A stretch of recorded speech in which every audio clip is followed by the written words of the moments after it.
Hello everyone, welcome back. So this is the next video following on from the brew kit, cook kit.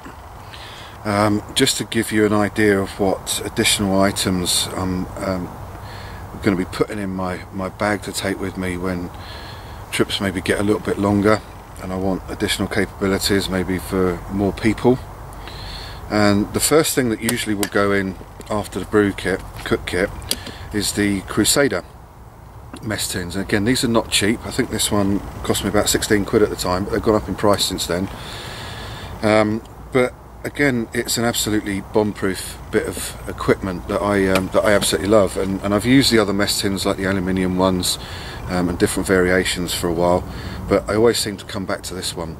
Made of stainless steel again, and you'll see a theme of stainless steel running through most of my kit. I'm not into particularly lightweight equipment. I'm not really that bothered by it. I'm not a really long distance hiker that needs to be worrying about every gram.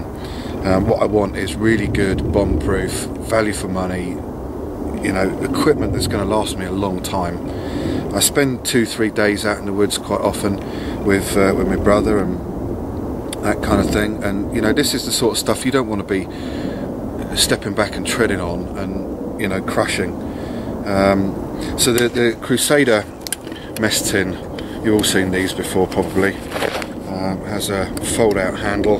Doesn't clip into place, but I'm not worried about that.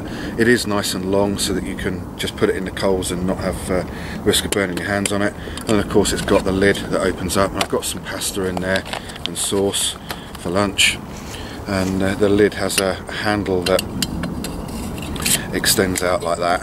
Now they say you can use it as a frying pan, and I guess you probably could in many circumstances, but to be honest I don't tend to use it as a frying pan because I normally bring with me a proper cast iron skillet. It's only a tiny little one about this size, doesn't weigh an awful lot, and of course I forgot to bring that with me today, so that's one piece you're not going to see.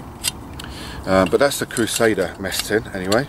As I say, it doesn't look particularly beat up and dark. You can see a bit on there where I've cleaned it up each time I got home, and I think it's important to do that. I quite like to go through the ritual when I get in of cleaning all my my stuff.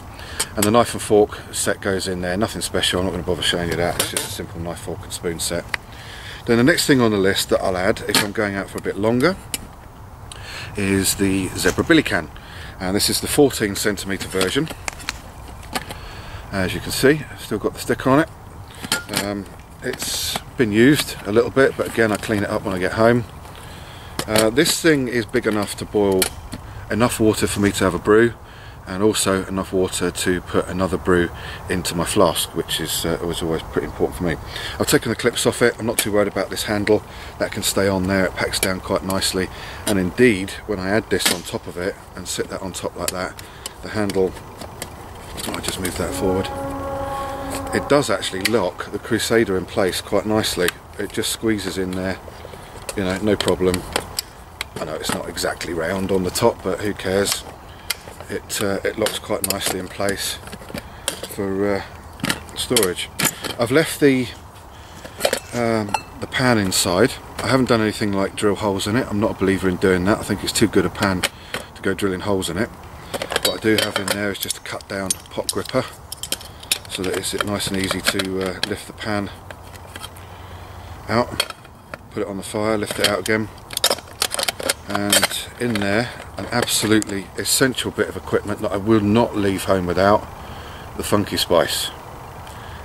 Don't leave home without it, absolutely not. So inside of that, what fits very nicely indeed, I've just got a single stainless steel blade there for food preparation. Fits very nice inside that with a tiny little modification, is a kettle. And I'll just show you the kettle. This is probably my only piece of active aluminium equipment. It's hard anodised aluminium, and it's got a fireproof handle on the top there. I stick it in that blue little stuff sack just to keep it nice and clean, and that's good for just a single brew.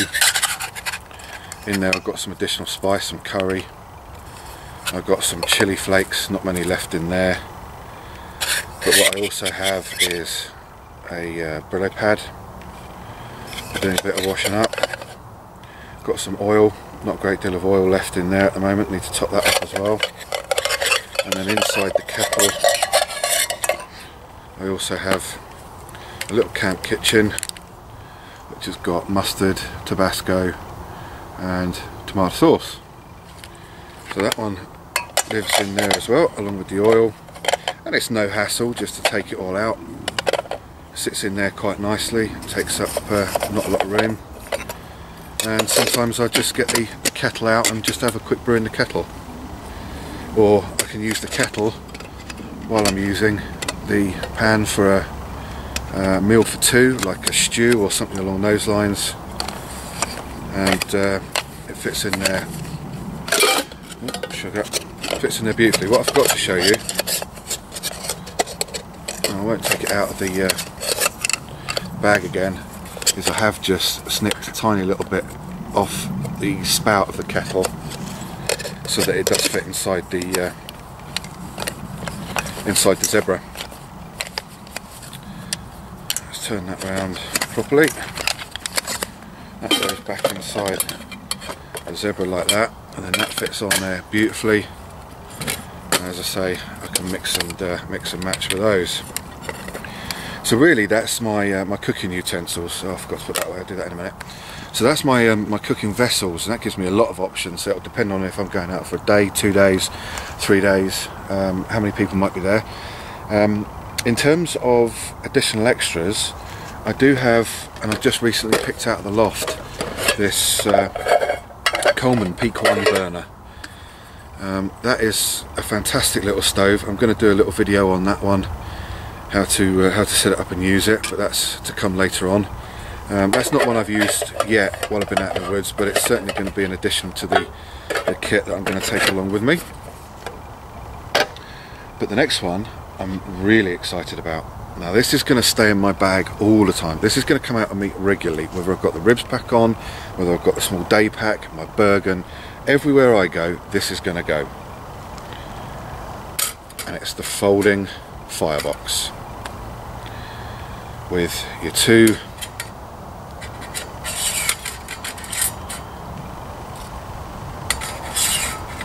sticks.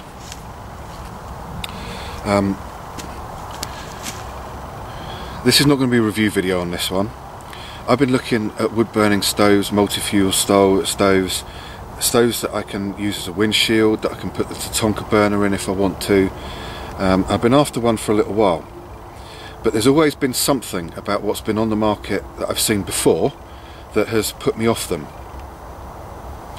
I haven't used this, as you can see, it's in pristine condition, but having had a look at it and a play with it, my first impressions, this is going to stay in my kit and come out with me every single time without fail.